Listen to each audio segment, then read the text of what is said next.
Hey everyone, I'm Andy Raffel from eTeknix.com. Now, as we know, Corsair are one of the most prevalent brands when it comes to memory. They've got everything from kind of their Vengeance LPX, where they're lower voltages, all the way up to their Dominator Platinum, or as we say in the industry, Dom Plats, which sounds pretty dapper actually. Now, we also know that with Corsair, they are firm believers in slapping RGB on pretty much everything. So what they've done now is they've taken the Dom Plats and put some RGB on it. But does it make it any faster? Let's find out. So firstly, just like any other memory kit out there, it comes in various different SKUs. So we've got various capacities, we've got various speeds. Now what we've actually got here today is the 32GB kit, and this is 3200 megahertz. Now, this is, I'm going to warn you now, a little bit on the expensive side, at about £550 in the UK and about $550 plus taxes in the US. But there's a very, very good reason, and that really comes down to the CAS latencies. This actually operates at a CAS latency of 14, which pretty much when you look out there at other brands on the market, the only ones who are really offering similar spec memory is G.Skill, and they're actually priced a little bit more. So firstly, I guess let's take a look at the packaging. Packaging wise, it's very, very similar to what we'd expect from Corsair Dominator Platinum in terms of kind of just the general way that the packaging looks. It does give you a first kind of glimpse of the RGB memory modules themselves, and does tell you that it's controllable through the iCUE software. Now, if we turn the box around, you'll see that there's just a little bit of information on there in various different languages about kind of, you know, the main selling points of the memory. So let's get it unboxed and take a look at exactly what we have inside. So the memory modules themselves, there are 4, because this is a 4x8GB kit. And when we take it out, you can see that they are nicely packaged and protected with this foam packaging. So putting this to one side, you can see that we have the 4 modules themselves, each individually put into a plastic clam casing. So taking them out of there and taking a look at the modules themselves. So I wanted to talk through, I guess, really the aesthetics of the Dominator Platinum, because that is primarily one of the reasons behind this memory. There's essentially 2 factors to the Dominator Platinum RGB. So the first one is all about the aesthetics with the RGB and just the general look of the heat spreaders, while the other is all about performance, which we will get to. That's why we've got our wonderful kind of janky test rig, you know, all ready to go. So we will be putting the memory in there, and then you can see exactly how it's going to perform. So I'm actually looking at the reviewer's guide here because I want to talk a little bit about the aesthetics. As you know, with kind of Corsair Dominator Platinum, they're probably regarded as some of the nicest looking memory out there. I mean, they should do for the price. But what it actually says is that the reason kind of, you know, behind its iconic design is all down to each individual manufacturing process. So to start with, we've got the side plates, which they deem as forged aluminium with anodization. We have the top bar, which is a die-casted zinc alloy with micro arc oxidization, or MAO for short. The fins are stamped aluminium, and then the light bar is precision engineered light bar with perfect diffusion level. I mean, just listening to kind of the way that they explain how the heat spreader and the light bar is actually made just kind of goes to show how much detail has gone into just even the design of these. And I think that's something, you know, that really is admirable from a company. They haven't just kind of, you know, gone for an off-the-shelf solution. They've actually built the kind of whole design from the ground up. And I do like the fact that they're in this nice black as well. It's actually really weird because this black does scratch very, very easily, but after it's scratched, all you have to do is kind of rub it and it comes off. So I actually really, really like that about these memory modules. And the fact that they are black as well means that it's going to tie in with kind of any system that you kind of have, you know, going. So as you can see, I've got kind of this blue Mayhem's Pastel fluid. There's nothing stopping you putting this in there and it will just go, because essentially you can light the light bar with blue LEDs to match this. Now, when it comes to the light bar, we will talk about that as we put it into the system, because the RGB SMDs on here, the actual individual LED lights, are a little bit different. And this is kind of the first chance that Corsair have had to really show this off. And we did see it at CES, but it's going to be really key. I'm actually really keen to kind of see how they're going to look in action. So let's get it in the system, go through that, and then we can talk about, well, why everyone's here, I guess. All about the performance, right?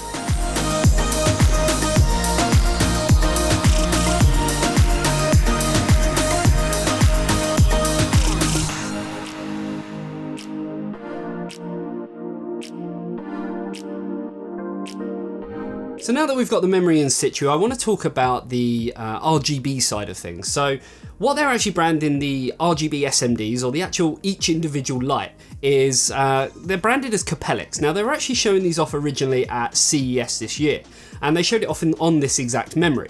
Now, what Capellix actually is, as far as I know, it is patented by Corsair as well, but it means, based on kind of the comparison between the previous generation RGB SMDs that we see, or RGB lights on a memory module, these have better longevity. They're going to therefore last a lot longer. They're also brighter, and they are smaller as well. And they do offer, maybe I guess, a slightly better color accuracy as well. And this is to do with the way that they actually diffuse the light as it comes out of the light bar. Now, you can actually see on the memory modules themselves, and we will go through kind of the software showing you, a few different lighting patterns, just kind of true representations of the colors that we're trying to achieve. The hardest one with RGB has always been white, but on these you will see that white looks absolutely amazing, and it's just a truer representation of white of what we've seen before.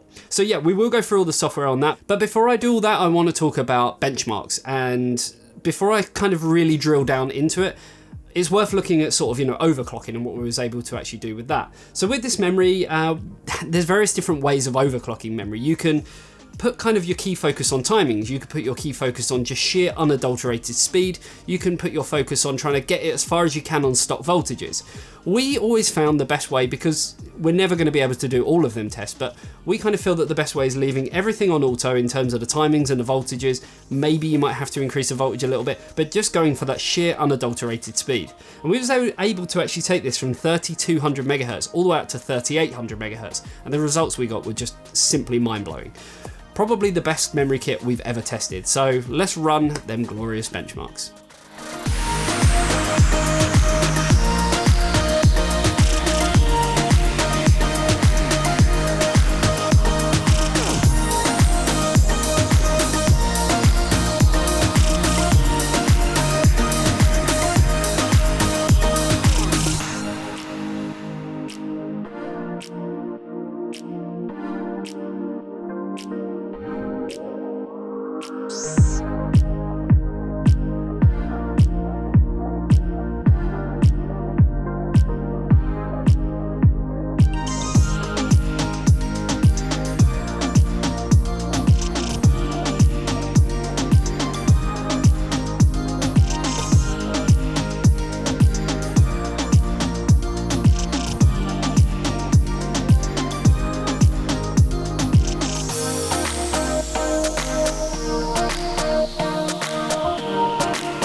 So performance-wise, you can see from the numbers, they kind of, tell you everything that you need to know. This is a blistering fast memory kit. Now, when it came to overclocking, there was a few little anomalies, mainly down to memory latency. Due to the tight timings on this memory, this is probably the best latency results we've ever had off any memory kit in the history of running eTeknix.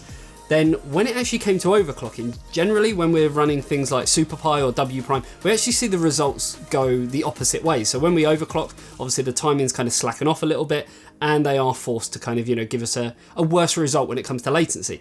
For some weird reason, this amazing memory kit actually gave us results that went the other way. So the results were actually better when overclocked when it came to latency. We did actually try running this test multiple times because it did seem like a bit of an anomaly to us, but the results kind of, they are what they are. So we had to kind of take that as face value. I can only assume that it's really down to them tight timings that are actually on the Dominator Platinum RGB. So performance-wise, we can see that, it does really live up to its name. The Dominator Platinum has always been kind of the memory kit that will always push the boundaries, as well as just looking great, performing great as well. That's why, it does demand a higher premium. It does have highly screened ICs on there, and they're chosen by Corsair to give you the very best performance. So with all the performance out of the way, we did say that we was going to mention, and have a look at, I guess, the RGB LEDs, these Capellix SMDs that are on there, and really sort of show you some of the cool effects that you can control yourself through the iCUE software. So let's get the monitor up here, get that running, and see exactly what it does.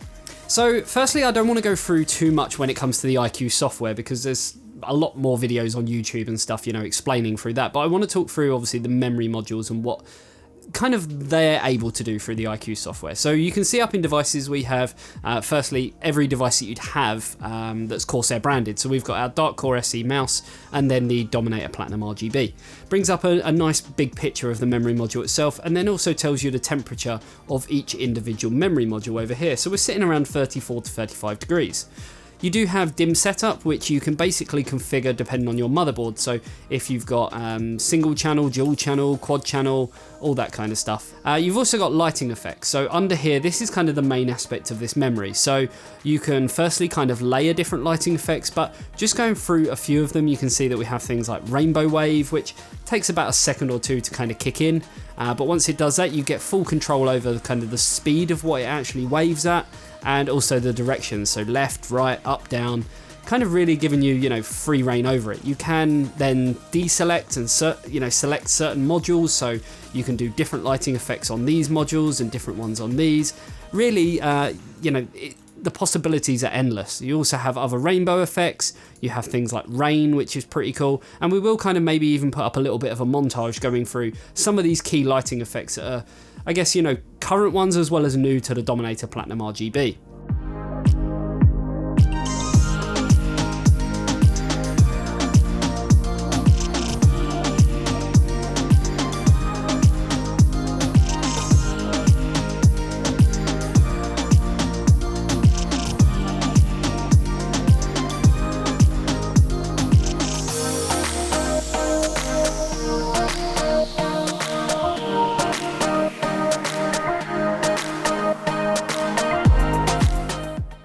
If we go back, we can also see that we have timings. So in here, it will tell us what the timings and the frequency of the memory is. We haven't actually set up XMP on this at the moment because we just wanted to go through obviously the lighting effects, but it will tell us the DRAM frequency, the cache latency, and other timings on there as well.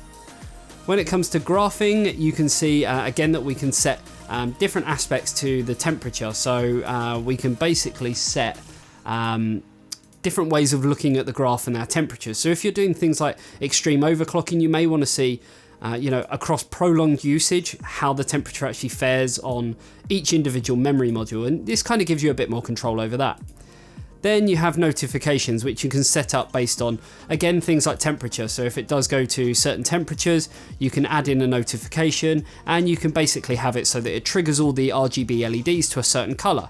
So this is especially handy, again, if you're planning to do maybe things like 3D production or rendering, and you want to make sure that your memory is running within your kind of personalized safe limits. So you could set, for instance, this is currently showing 70 degrees, everything will turn red on that particular memory module. So just some really cool features there. So with the lighting effects out of the way, we've looked at the performance. What really else is there to say? Obviously pricing is always going to be a bit of a sore subject, but the type of people who are buying this memory kit, it is a niche market. So the people who want the very best of the best will happily pay for it. These are the types of people who will buy the very top end RTX 2080 Ti, the very top end sort of motherboard from Asus or Gigabyte.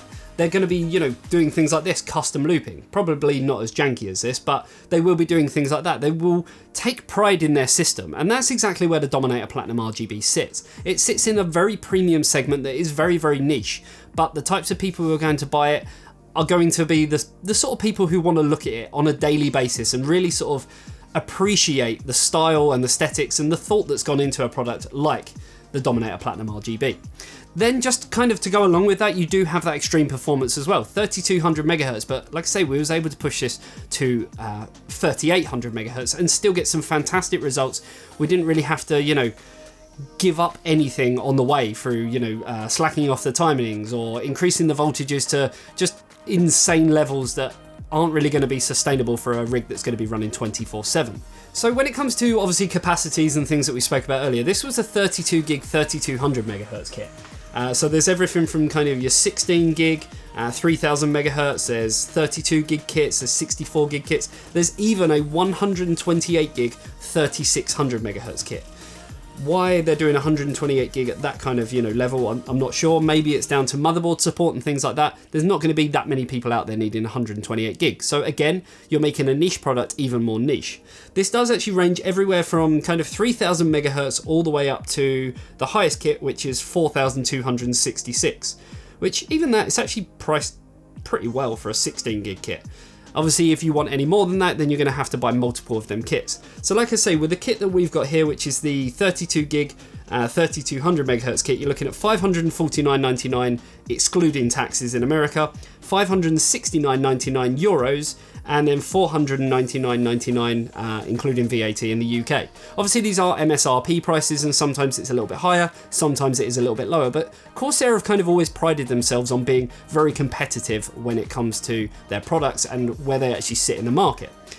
Like I said, there's a few manufacturers out there who are, I guess, similarly priced, and you're talking about Team Group with their extreme memory, but you have to remember that is priced very similar to this, but no RGB. That's great if you don't want the RGB effects, but what are you kind of paying for? Is the performance up there with this? Is it not?